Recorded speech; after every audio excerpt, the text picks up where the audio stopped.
Man, like, the balancing in Hearthstone is kind of whack, you know? I mean, you really need to fix it at some point. Well, I mean, the balance is already kind of broken in it. I mean,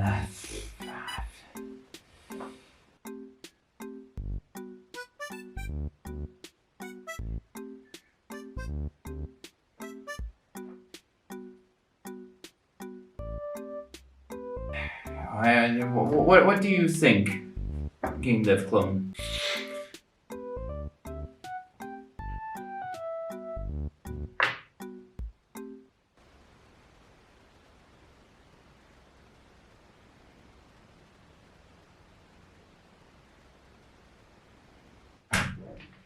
Hey guys, have you tried? Oh my god, is that Jenga? No.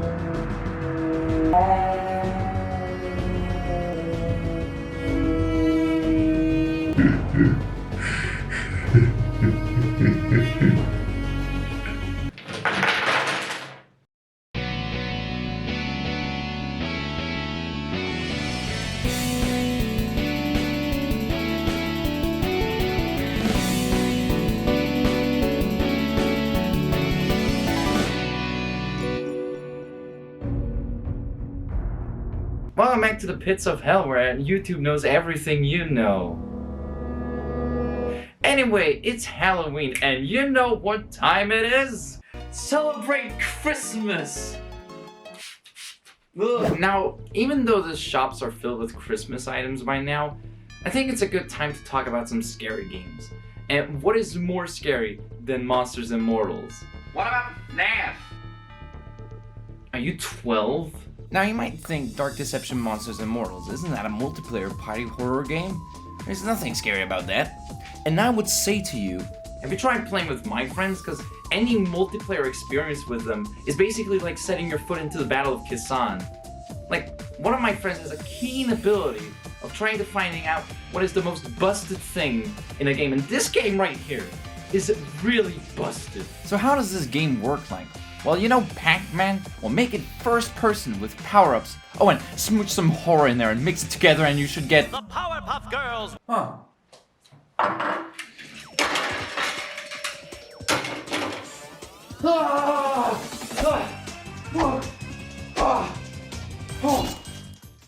Now the game consists of 3 modes: Maze Escape, Shard Mayhem, and Soul Collection. In Maze Escape, one person is the monster, and the other 3 players are mortals. The mortals' mission is to collect the necessary amount of shards they need to escape while the monster kills them and removes an amount of shards depending on what traits the mortal has. When players are killed, they respawn back in after a small amount of time. Wait, how does respawning exactly work? Respawning in 5, 4, 3, 2, 1. Oh, I'm feeling all good now. Must be very disappointing for the monster. Oh whoa, notices your Gluck 18 respawned. Shard Mayhem. This is a man-on-man fight between all the monsters. You just need to collect the most shards. Shards respawn after a wave has passed. Look out, David! There's a huge tsunami heading for us! Oh, look! Some crystal marbles! Thank you! And then there is Soul Collection. Instead of mano fight between monsters, now it's between mortals. Which is marginally less something. This game mode is sort of an elimination game mode. Whenever the timer runs out, Malik kills the player with the least shards. But don't worry, the player now gets to bully whoever he wants to. Come on, man. Why do you keep attacking me out of everyone here? Look, I can't attack. Pikachu is too cute for this.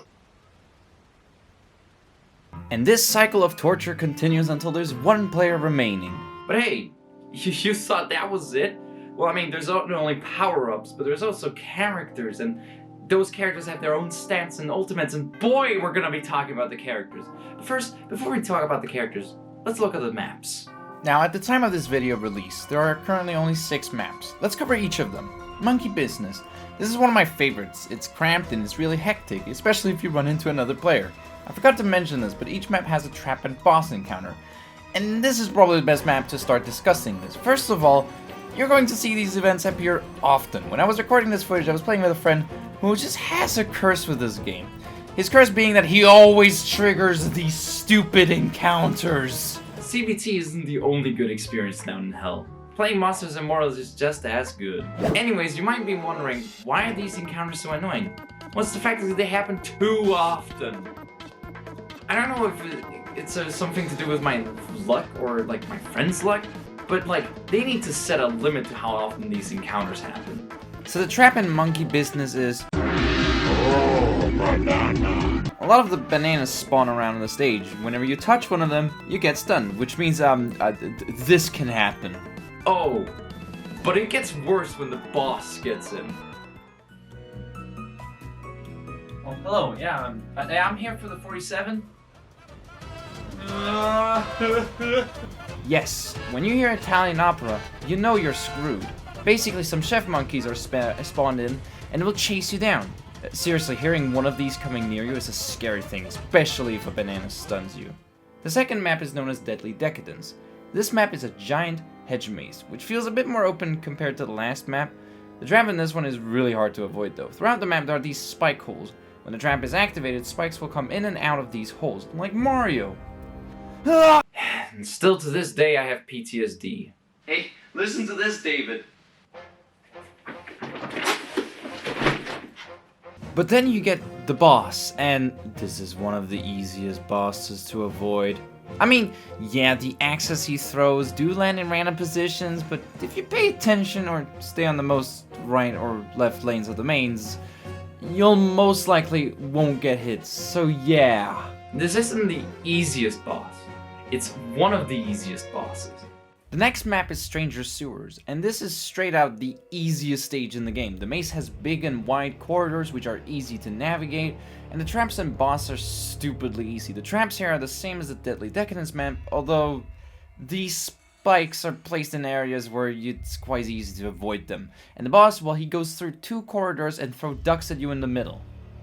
This is, in my opinion, the most unfun boss, but I do kinda love the map. The more openness of it makes it that you can more easily find other players and have more fun screwing around with them. It's not my favorite one, but it's a fun map. Now that I think of it, the game only came with these 3 maps. Yeah, there wasn't a lot of variety, but then came the DLC.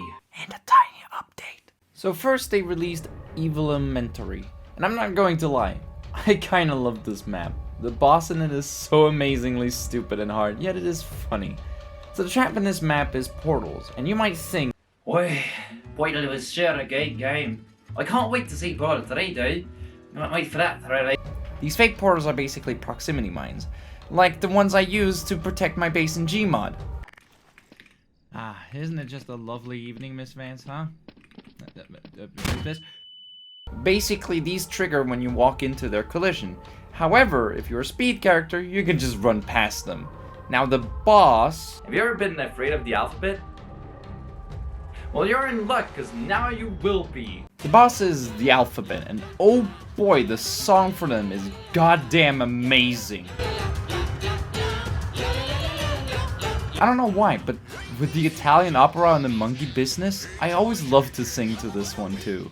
But hey, if murder letters and portals that are proximity mines don't affect you, what about a boat that is filled with pipes that have steam in them? Why is there steam running through pipes? Monster Madness is, as one of my friends said, and I quote, Hell, Michigan. I mean, the thing is, that's a real place, and it has no borders. We're all in hell. The stage is my favorite. It has the perfect combination of chaos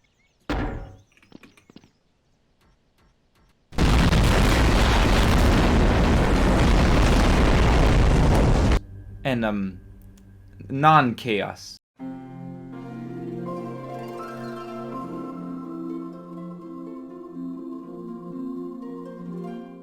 First of all, the steam trap is one of the hardest traps in the games. Basically, these pipes with steam will burst out rhythmically. But the big threat is the brutes. Whenever the boss is triggered, 4 of these boss brutes will be spawned in the middle of the stage, and... Say, do you like Pac-Man? Oh, you do? Well, imagine Pac-Man, but I want to tear my goddamn hair out! These 4 brutes will chase random players, and when they spawn a player, they will shoot a big fireball. Getting roasted, aren't we? Oh, but you think this is the worst? Because it gets way worse.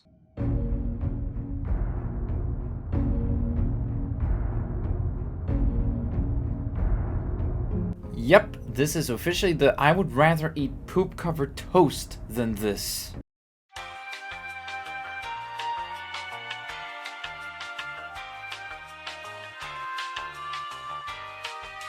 And what made you want to do this? I have severe gastric distress. Now, before I talk about the bad, let's start with the good things. The ambience. Holy hell, the ambience. I mean, this is the map that probably has the best ambience ever. The music is amazing, the style of the map is amazing, everything is amazing in the ambience department. But gameplay-wise? Hey, so do you know who the Pyramid Head is? Isn't that the Illuminati? What? So this is Pyramid Head. He looks friendly, right?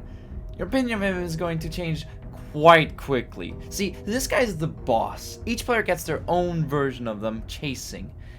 And look, let's just do a small rule list. Okay, children, let's get over the rules here. Rule 1.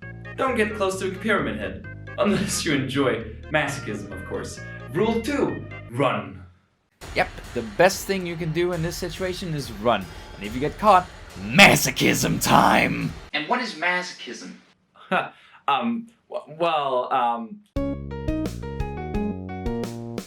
Well, a masochist is someone who enjoys receiving pain as pleasure. For example, playing Celeste, just for fun. Oh, but you thought the boss was bad? Well, let me introduce you to the Screamers. They look like boiled dinosaurs. Hey, didn't I beat you up in the Honey Pup 2 video? Yes, but I'm not canon. So, when the trap is triggered, the air screamers spawn in and, well, I mean, they are annoying.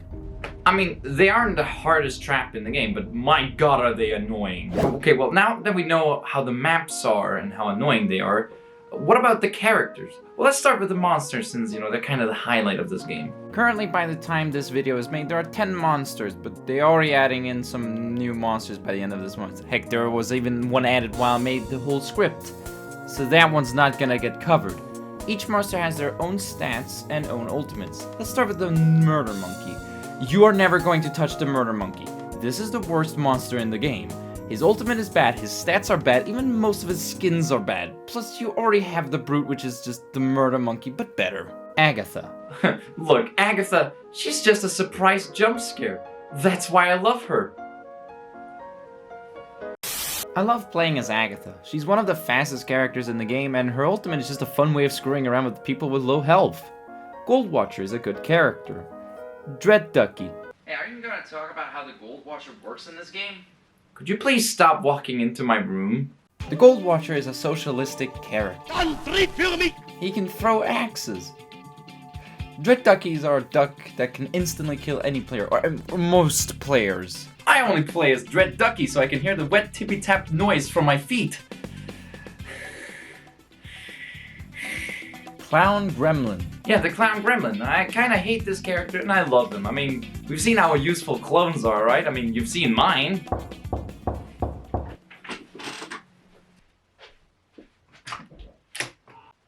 Hello, David.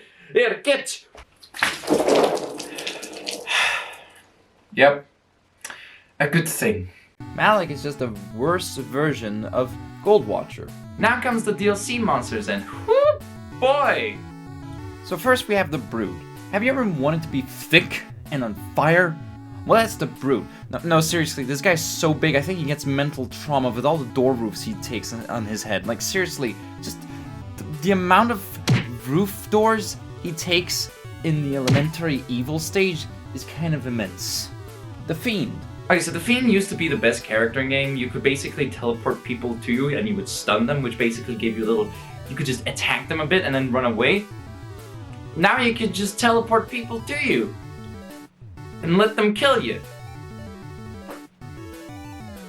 The nurse.